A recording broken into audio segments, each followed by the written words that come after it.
What an absolutely dumb weekend, man. What a dumb weekend. Ruin, man. Ruin. We dropped points against Burnley once again in a stupid manner, just the way we did against Leeds. And then what a stupid North London derby, man. Spurs. Honestly, I hope you get relegated. If you have missed out on my match reaction, go check out in my second channel. Just dropped the video. We're going to be cheering on for Spurs to be relegated because that's what needs to happen. They're the worst team in the Premier League, no doubt about that. Now, look, ladies and gentlemen, welcome back to the other side of the coin.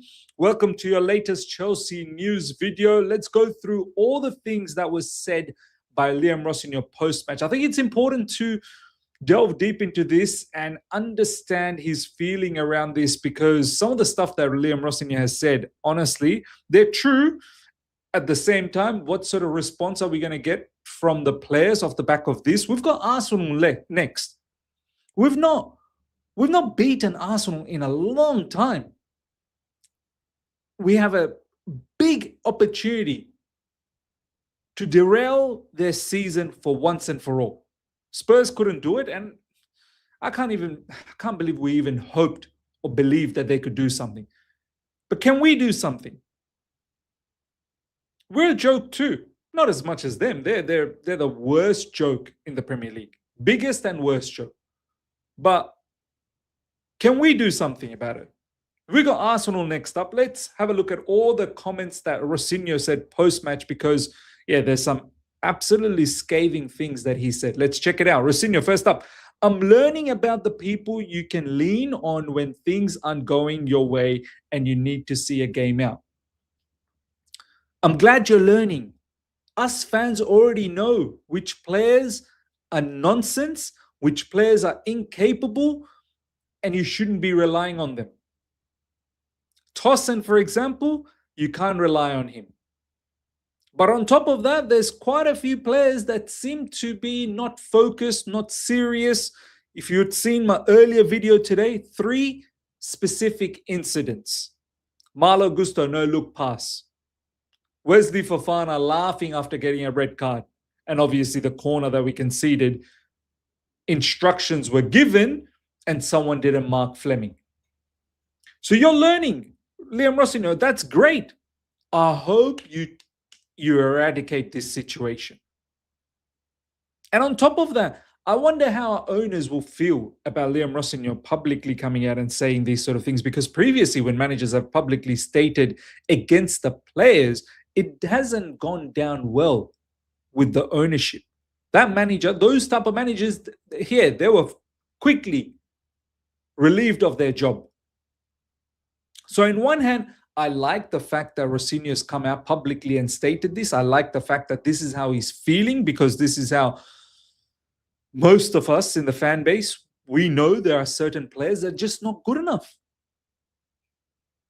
And I hope to see Rosenior not utilizing them. I hope Rosenior does not utilize them.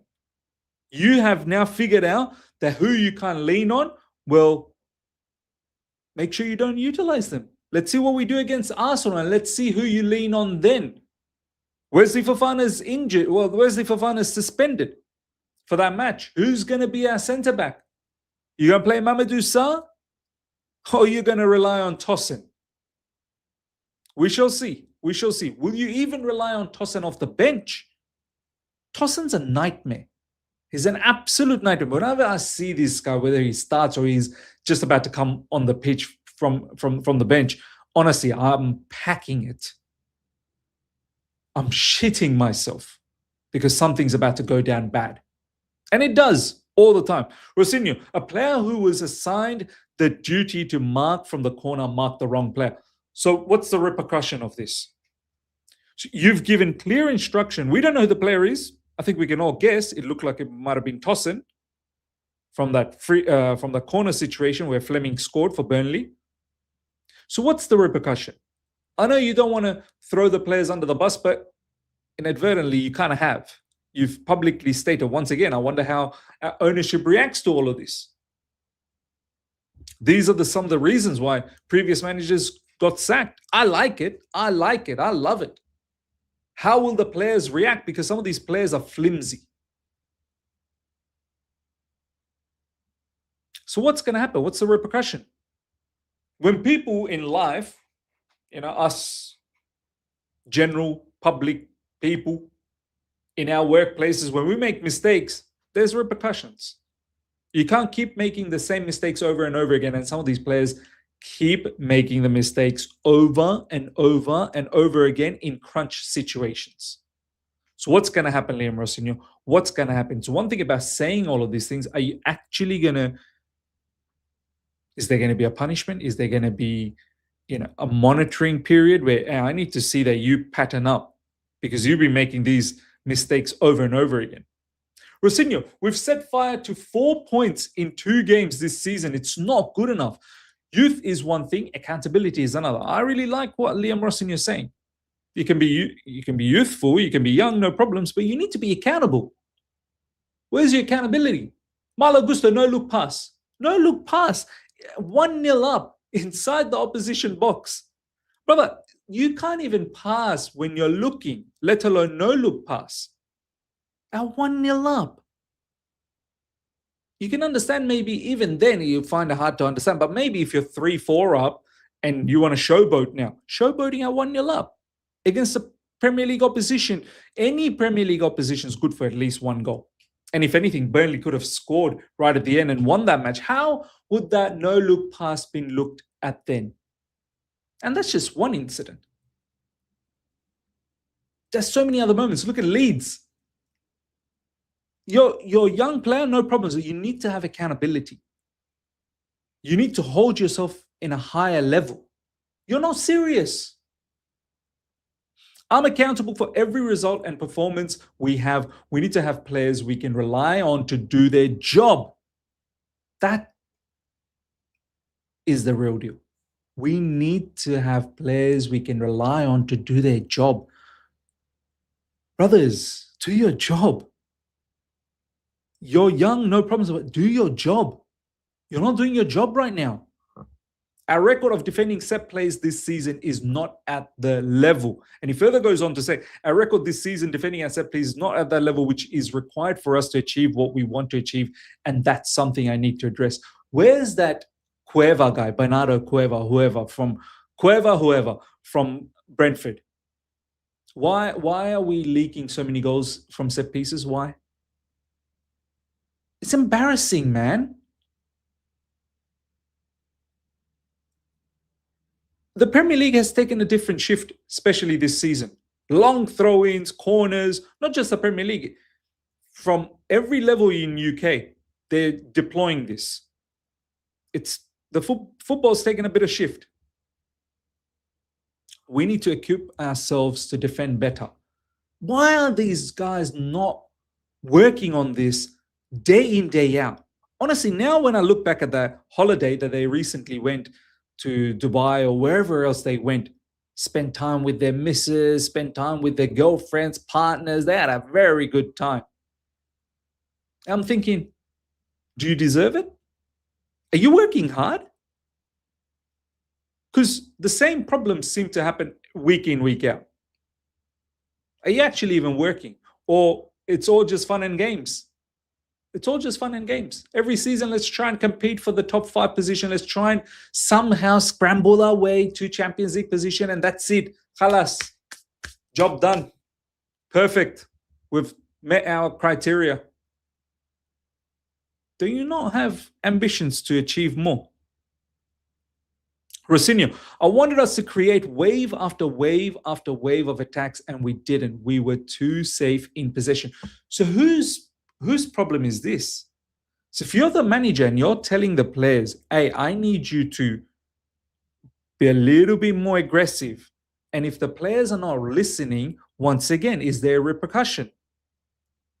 What conversations took place at halftime? Because even in the first half, we were tentative being 1-0 up. Who's not listening? Which players are not concentrating? Which players don't give a damn? And Liam Rosenior, you said that you're starting to figure it out. Well, okay. Need to see this change. We got some big fixtures coming up. And if players act like this, where you've given a specific instruction and therefore they fail to follow those instructions, we're in trouble. We're in big trouble. Absolutely big trouble. Liam Rosenior held a meeting on Wednesday to review. So this was after the Leeds game, if you remember. I wanted to bring this up because I find this so funny now. Liam Rosenior held a team meeting on Wednesday to review, so this is last Wednesday, to review the clips of the collapse against Leeds. Rosenior and the team talked about how to manage a lead. So what happened? So what happened with the talk? You gone and done the same thing again against a worse team. Burnley is worse than Leeds. And you squandered the lead again, just the way you squandered the lead against Leeds. If anything, Burnley could have snuck in a winner right at the end. So you go through all these clips, you go through the video meeting and whatnot. Are you not? So what is it like? Is it concentration? Are you just sitting there having meetings and actually not even going out there and applying all of these things? It's embarrassing. It's embarrassing. Look at this. This honestly blew my mind. And I knew there was a lot of red cards already this season, but this, when it's live on picture, Chelsea have received 9 red cards this season between players and staff. Robert Sanchez, Malo Gusto, Mark Cucurella, Trevor Chalobah, Wesley Fofana, Moises Caicedo, João Pedro, Liam De La Penza Maresca. So players and stuff like this is outrageous. This is outrageous. And so many of these matches we ended up losing, dropping points. I think all of them. I don't recall any game where we've got a red card in the Premier League and we got out of it with a win. I don't know. In the comment section, let me know. But most of these, Robert Sanchez, Man United, we dropped points. We lost. Malo Gusto, can't remember exactly which game that was. Might have been Fulham. We dropped points there. Mark Cucurella, which game was that? I can't remember. But yeah, all of these ones, Trevor Chalobah, I believe, Brighton. Yeah, all of these ones we've screwed up. Moises Caicedo against Arsenal. Yeah, it's embarrassing. This needs to be said to the players.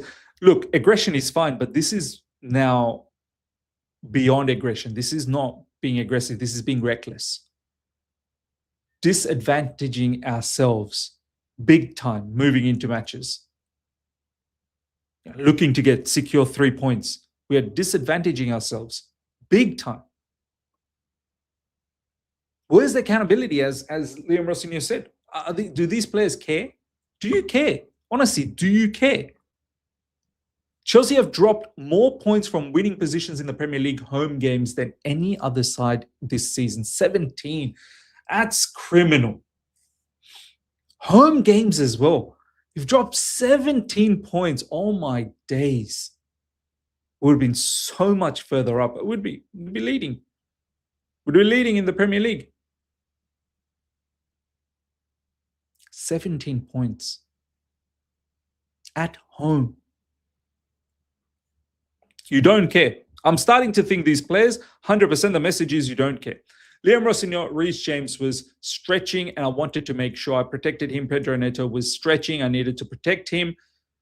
We had enough on the pitch to deal with Burnley's equalizer, and we didn't, and this cost us 2 more points. Yeah, I agree. Burnley, honestly, we were in full control. There's no way they should have been back into the game. Wesley Fofana red card after that. Yep, it was a little bit tricky, but once again, we had ample defenders to take care of matters. It's Burnley. It's not some top team that's just going to absolutely annihilate us. We should have seen that match through. It's got nothing to do with Reece James and Pedro Neto. I get it. They need to be looked after. We've got Arsenal next up. We don't want to have more players unavailable. Every time we come up against Arsenal, bare players are unavailable. Liam Rosenior, Reece is so important to us as a captain, as the world-class player that he is, that any sign of fatigue with him, I want to get him off the pitch. I need him for Arsenal. He should be absolutely fine. Well, I hope we do something against Arsenal because it's embarrassing. Our record against Arsenal in recent times is just embarrassing. And our record in the Emirates Stadium is also very, very embarrassing. Borderline just disgusting. Can we do something? Or they're going to just take the mick out of us as well? They're going to keep laughing at us. We shall see. We shall see. We're going to build up to that match. Ladies and gentlemen, smash up the like button. Let me know your thoughts about everything we spoke about. All the stuff that Liam Rosenior has said. Well, how do you feel? Comment below. Smash up the like button if you're here for the first time. Subscribe. Hit the bell notification to stay in touch with all my content. Hype. Make sure you hype. Subscribe to my second channel. Check out the match review over there for the Spurs game. Not really much of a review. I just wanted Spurs to be relegated. So check that video out. And I shall see you guys sometime very, very soon. Until next time, take care. See ya. Bye.